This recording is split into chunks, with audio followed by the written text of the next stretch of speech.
Olá, queridos alunos. Professor Juscelio chegando para mais uma aula de matemática. Hoje nós vamos falar da relação entre números decimais e números fracionários.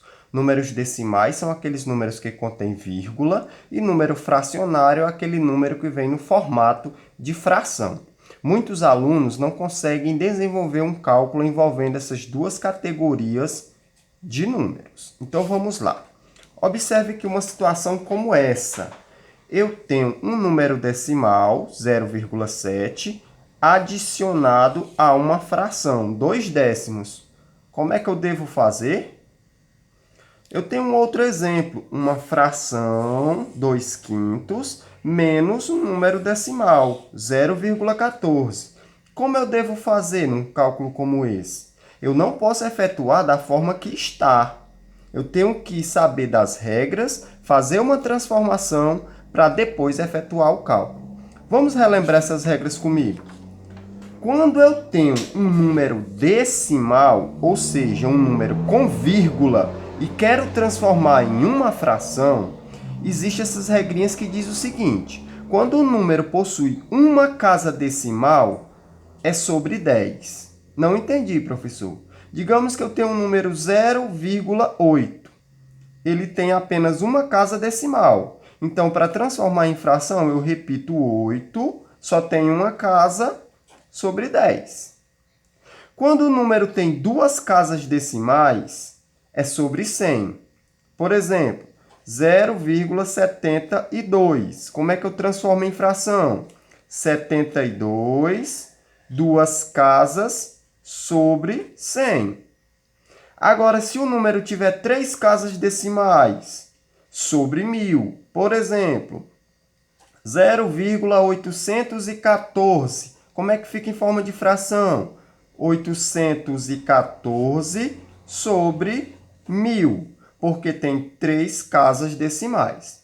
Ok? Vamos observar aqui em mais alguns exemplos. Exemplificando, aqui eu tenho 0,8. Eu tenho números decimais, irei transformar em fração. Então, eu repito o número 8, só tem uma casa, então é sobre 10. Simples assim. 0,14, duas casas. Repito 14 sobre 100. 0,731, três casas. Repito, 731, três casas, então vai ser sobre 1000. Muito bem. Professor, me diga uma coisa. E quando antes da vírgula tiver um número, como nesse caso? A regra é a mesma. Você vai contar as casas após a vírgula. Então, eu repito o número normalmente, 112.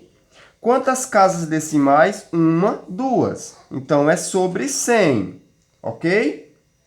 Muito simples. Depois de compreender a regra, vamos aplicar de uma forma prática. Observe.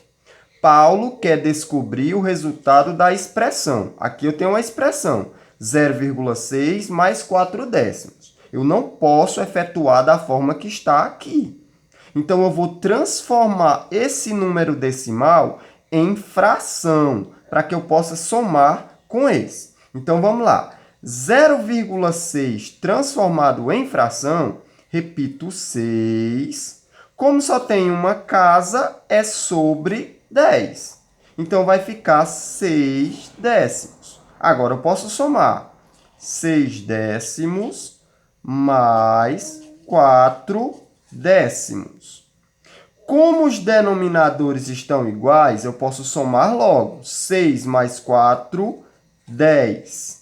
Sobre 10. Lembrando a regra da adição e subtração com frações, quando os denominadores estão iguais, eu posso somar e subtrair.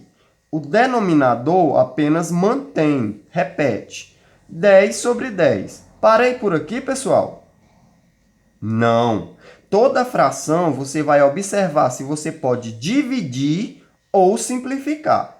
Nesse caso, 10 dividido para 10 vai ser 1. Se não der para dividir, você observa se dá para simplificar.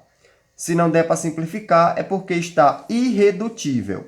Então, olhando para as opções, a opção correta é a letra B. Espero que vocês tenham compreendido esse assunto de hoje, que é transformar números decimais em frações para aplicar em operações. Se cuidem e até a nossa próxima aula.